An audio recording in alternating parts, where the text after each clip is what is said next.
Drama की शुरुआत में हम शाओजू को देखते हैं जो फोटो खींच रही होती है। अचानक वह कुछ नशे में धुत लड़कों से टकरा जाती है जिससे उसका फोन गिरकर टूट जाता है। इसके बावजूद वो लड़के उल्टा उस पर चिल्लाने लगते हैं। शाओजू की दोस्त आयुए जो काफी डेयरिंग होती है उन्हें धक्का मारकर कहती है, चुपचाप हमारे टूटे फोन के पैसे दे दो वरना बहुत बुरा होगा। लेकिन वो लड़का पैसे देने की बजाय हंसने लगता है। तभी उसका बॉस लिन शाओ वहां पहुंचता है। जब उसे सारी बात पता चलती है वह कहता है, इतनी सी बात के लिए लड़ रहे हो, और पैसे हाथ में देने की बजाय उनके ऊपर फेंक देता है। शाओजू और आयुए पैसे की इज्जत करती हैं और उन्हें उठा लेती हैं। अगले दिन शाओजू क्लास में अपना इंट्रोडक्शन दे रही होती है क्योंकि उसका हाल ही में ट्रांसफर हुआ है। तभी लिन शाओ जो एक अमीर परिवार से है और बैकबेंचर भी वहां पहुंचता है। टीचर उसे देर से आने पर डांटती है लेकिन वह बेपरवाह अंदाज में कहता है, मेरी नींद अभी खुली है और वैसे भी अभी तो सिर्फ 10 ही बजे हैं। फिर अपनी सीट पर जाकर बैठ जाता है। टीचर उसे टेस्ट में कम नंबर लाने के लिए भी सुनाती है मगर उस पर कोई असर नहीं होता। जब टीचर पेरेंट्स बुलाने की बात करती है तो वह कहता है, पेरेंट्स बाहर गए हैं। थोड़ी देर बाद शाओजू उसके पास जाती है और कल रात दिए पैसे वापस करने की कोशिश करती है। लिन शाओ उसे पहचानता नहीं तो शाओजू कहती है, मैं वही हूं जिसका फोन तुम लोगों ने कल रात तोड़ा था। लिन शाओ जवाब देता है, मुझे याद नहीं, पैसे तुम रख लो। लेकिन शाओजू कहती है, मैंने अपने फोन के पैसे काट लिए हैं, और गुस्से में बाकी पैसे उसके सामने फेंक कर चली जाती है। पूरी क्लास यह देखकर हैरान रह जाती है क्योंकि आज तक कोई लिन शाओ से पंगा लेने की हिम्मत नहीं जुटा पाया था। अगले सीन में शाओजू और आयुए बाहर जाती हैं। जब वे वापस आती हैं तो देखती हैं कि शाओजू की सारी किताबें जमीन पर बिखरी पड़ी हैं। यह देखकर आयुए गुस्से में सब पर चिल्लाती है, ये सब किसने किया?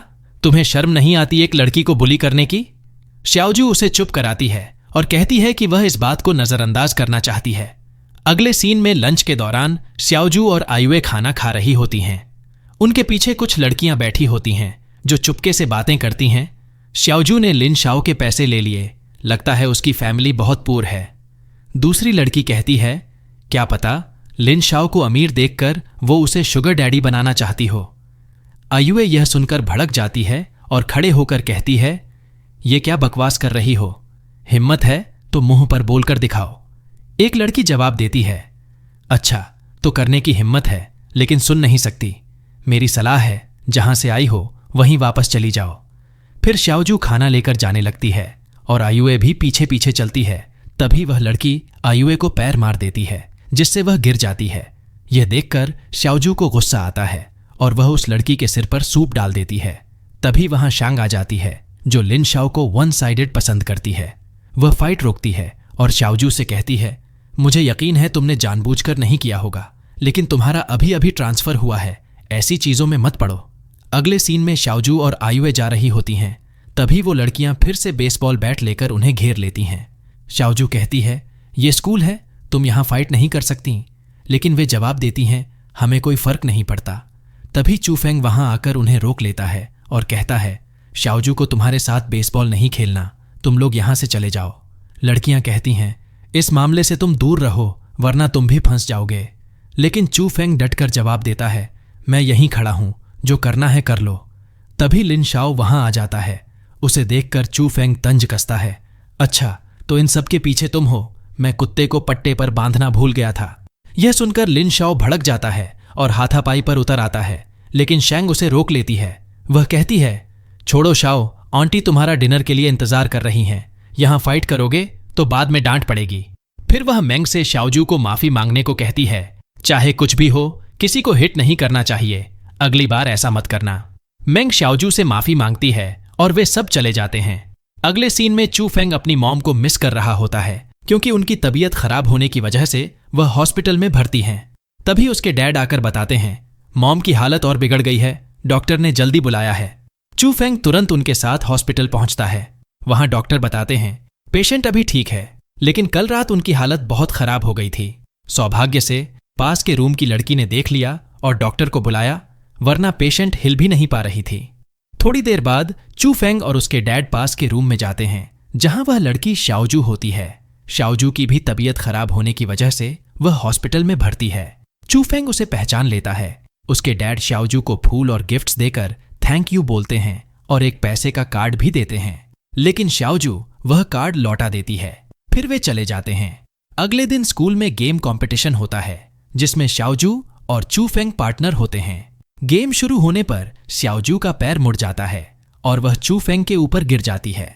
यह देखकर दूर बैठे लिन शाओ और उसके दोस्त तंज कसते हैं। देखो, इस स्टूडेंट रिप्रेजेंटेटिव को डॉग लिकर जैसा बर्ताव कर रहा है। लगता है उसे छियानिन पसंद आने लगी है। लिन शाओ कहता है, क्या होगा अगर मैं उसकी मनपसंद चीज छीन लूं? वह शाओजू को अपने प्यार में फंसाने की सोचता है ताकि चू फेंग जलन महसूस करे। अगले सीन में शाओजू योगा कर रही होती है। लिन शाओ वहां आता है और टीचर से कहता है, आज से मैं भी योगा ज्वाइन करूंगा। वह शाओजू के पास जाकर योगा करने लगता है, लेकिन इतना करीब होता है कि शाओजू को असहज लगता है और वह पीछे हट जाती है। अगले सीन में लिन शाओ फूल और नेकलेस लेकर खड़ा होता है। वह शंग से कहता है, ये शाओजू को दे आओ और बता देना कि मैंने दिया है। शंग को जलन होती है क्योंकि वह लिन शाओ को पसंद करती है। वह न तो फूल और न ही नेकलेस शाओजू को देती है। इसके बजाय वह एक बॉक्स देती है जिसमें मेंढक होता है। शाओजू उसे खोलते ही डर जाती है। अगले सीन में शाओजू, आयुए और दूसरी लड़कियां बैठी होती हैं। उनकी नजर शंग के गले में नेकलेस पर पड़ती है जिसके बारे में शंग कहती है, किसी ने मुझे दिया है। तभी लिन शाओ वहां आता है। शंग उसे देखकर नेकलेस छुपाने लगती है। शाओजू उसे देखकर गुस्से में थप्पड़ मारती है और चली जाती है। लिन शाओ सोचता है, फिल्मों में तो देखा है, लड़की का थप्पड़ मारना मतलब वह धीरे धीरे प्यार में पड़ रही है। अगले सीन में शाओजू और आयुए लंच कर रही होती हैं। लिन शाओ के दोस्त उनके पीछे बैठे होते हैं और उन्हें पता चलता है कि शाओजू आज रात एक रेस्टोरेंट में डिनर के लिए जा रही है। वे भागकर लिन शाओ को यह बात बताते हैं। वह हंसते हुए कहता है, लगता है अब मुझे अपना ट्रम्प कार्ड इस्तेमाल करना पड़ेगा। अगले सीन में शाओजू, आयुए और दूसरी लड़कियां डिनर कर रही होती हैं। तभी लिन शाओ तैयार होकर आता है और सबके सामने शाओजू को प्रपोज कर देता है, तुम मेरी लकी स्टार हो, अब से मैं तुम्हें प्रोटेक्ट करूंगा। छुपाने की जरूरत नहीं, मैं जानता हूं तुम भी मुझे लव करती हो। शाओजू कंफ्यूज हो जाती है और कहती है, ये क्या बकवास कर रहे हो? तो तुम मुझे इन दिनों इस वजह से परेशान कर रहे थे? मेरा तुम में बिल्कुल इंटरेस्ट नहीं है। फिर वह आयुए से कहती है, चलो हम दूसरा रेस्टोरेंट ढूंढते हैं। वे चले जाते हैं। लिन शाओ सोचता है, फिल्मों में तो ऐसा नहीं होता। अगले दिन चू फेंग लिन शाओ को कल रात की हरकत के लिए धमकाने आता है। लिन शाओ जवाब देता है, मैंने किया क्या मैंने उसे मारा या कहीं घेरा? वैसे मुझे लगता है वह मुझसे थोड़ा अट्रैक्टेड है। तुम ये भी रोकना चाहते हो? अगले सीन में शाओजू रनिंग टेस्ट दे रही होती है लेकिन थक कर रुक जाती है।